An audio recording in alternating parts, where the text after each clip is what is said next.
Here's one of our issues, though. This one here loves to go home or come home after visiting a project and go, you know what? I just had this idea that I saw at this other house.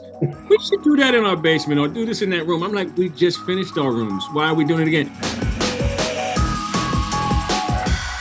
I know fans out there are so thrilled that the new season's finally coming out. And I'm wondering how you guys are feeling, because as we're talking now, it's just days away. Yeah. It's a little surreal. Mm-hmm. I'm not going to say we're oblivious because clearly we've been working, but I think because we've just been working nonstop and, the renovations haven't stopped for us, we looked up and it's like, are you kidding? It's already time for season 2. Right. It's surreal. But we're excited and we're feeling extremely blessed that we had the opportunity to do it again, and the fact that the fans have received it so well.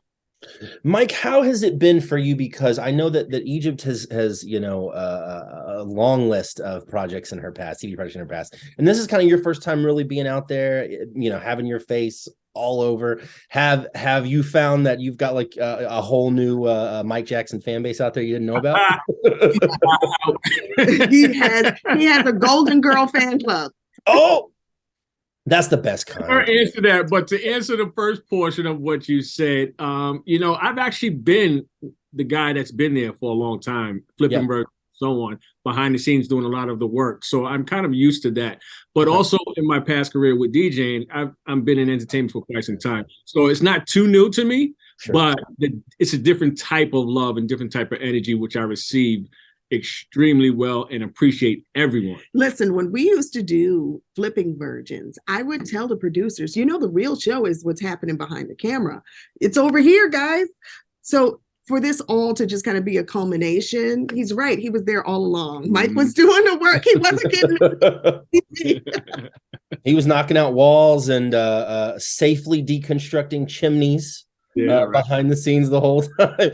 I can't tell you, I mean, obviously we don't want to spoil too much for the fans out there, but man, the first episode of the new season is really good. And I was really fascinated to learn quite a bit, but the way that you discussed the safe way of taking down the chimney, and we got to see you and your uncle working on that. I was like, oh man, like this is information people really, really need to have, so they don't just go whacking away at a chimney in their, living room.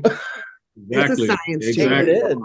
Your entire house can come apart just simply because of that. So you definitely want to do that's something you want the professionals to come in and do, because you got to put up support walls and everything for the structure to maintain its value. Which I think it's really cool that we get to show that, because there's a time in TV when people would just see folks with sledgehammers swinging away and they'd say, well, I can do that. As a matter of fact, I'll save money for therapy if I just grab a sledgehammer, not understanding that what they're taking out has to make sense. And you want to make sure you're not taking out the wrong studs that are load bearing, et cetera. So I'm glad you actually got to hear that, the meat and potatoes from them as well. Right.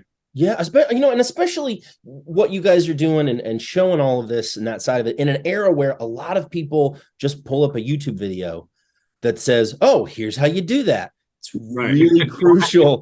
It's really, really crucial to have professionals saying, right. Now, there's a big difference between someone who goes to school and learns and becomes an electrician versus someone watching a YouTube video. Bottom line is there's some things you just should not DIY. Absolutely. I could not agree more. As someone who has learned that I'm not a professional at everything. Yes, I 100% agree. Okay, here's a question that I found myself wondering. If you guys are at a house, you're working on a project, do you ever have ideas for a separate one? Like, are you ever working on something and you're like, oh, this would be good over here at this house too? Absolutely. It happens all the time. We even save some of the materials if we have extras so that we can turn around, recycle, reuse in another property. As a matter of fact, this season, you'll see a few. You might say, I remember those cabinets. You should turn around and make a TV console out of the kitchen cabinets. We have all the materials and they're still sitting there in storage. We definitely don't want to waste anything. Right. Here's one of our issues, though. This one here loves to go home or come home after visiting a project and go, you know what? I just had this idea that I saw at this other house. We should do that in our basement or do this in that room. I'm like, we just finished our rooms. Why are we doing it again? Well, we can do it.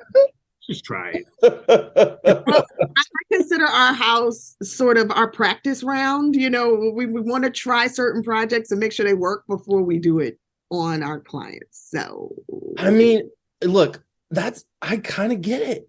I do. Like, you want to try something out first. Listen, don't egg on. Okay, I'm sorry. I apologize. I didn't mean to get in the middle of anything. I'll back right up. Here's another question I have is how are the kids liking this season 2 coming? How's Harper? Like, she's just the most adorable kid in the whole wide world, and I'm so excited to get to kind of see more of your journey as a family and all that this season. But especially was curious, like, how are they all handling, this continuation of the show? You know, I just think kids are really cool that way. It's just their life, and the cameras happen to be there. So they're not oblivious. Kendall, who's 10, she's about to turn 11. Yep. She's starting to catch on because her friends' parents watch us. Okay. So because her friends' parents watch us, we're all of a sudden kind of cool. Right. We weren't cool before. Then, there was a scene last season, I think, where I was dancing with her to a TikTok video, and I humiliated her. But when her friends said, "Oh, that was really funny," all of a sudden, Mom's cool now. So, it worked. Harper, obviously, she's in her own little world. As a matter of fact, we're all just in her world. Right. I love it. I agree. We got to schedule all the jobs around her. She's cute. She's like a little boss. I think she's been here before, truly, but she's 3 years old now. I mean, growing up really fast. I think about when we first started the show, she just turned 1. Yeah. So that just kind of shows you in the TV world how fast things move. Yeah, it does move real fast. Gosh. Working as a married couple, a team, I mean, obviously it's got its benefits, it's got its challenges. What do you guys say to other married couples out there working in the real estate industry together, who maybe say to you, what kind of advice could you give us? What do we need to do? What do we need to know? What do we need to avoid if we're going to tackle this together? Well, a lot of communication and continue to date, right? Okay. Don't everything be about work. Okay. And make sure you do this over and over again. Make it, intentional. This way, it's not just parenting and partners. The romance going. Yeah, because then you become roommates. And folks who've been together for a while, you know what I'm talking about, or you just kind of wave to each other in passing. Yeah. And so Mike and I, we've been together for 18 years, married for over 12. So obviously we've had a bit of a roller coaster, but what we've learned, that sweet spot is when you put as much energy and effort and planning into each other as you do into everything else in your life. It's really that simple. I think it's awesome, and it comes to the relationship that you guys have on the show. It comes through. It's so fun to watch you guys work together. Before I let you go, I want to ask, can you tease any season 2 stuff for us? What can you tell us? What should fans expect from these new episodes of Married to Real Estate? Growth. Okay. Growth individually, as a couple, as a family. You see more of our whole team. You see the business grow. You see the projects get a lot bigger. I mean, come on, after winning Rock the Block season 3, we were like, okay, now we're going to have to go home and step it up. I mean, we're going to expect even more from us now. We got to step these people up.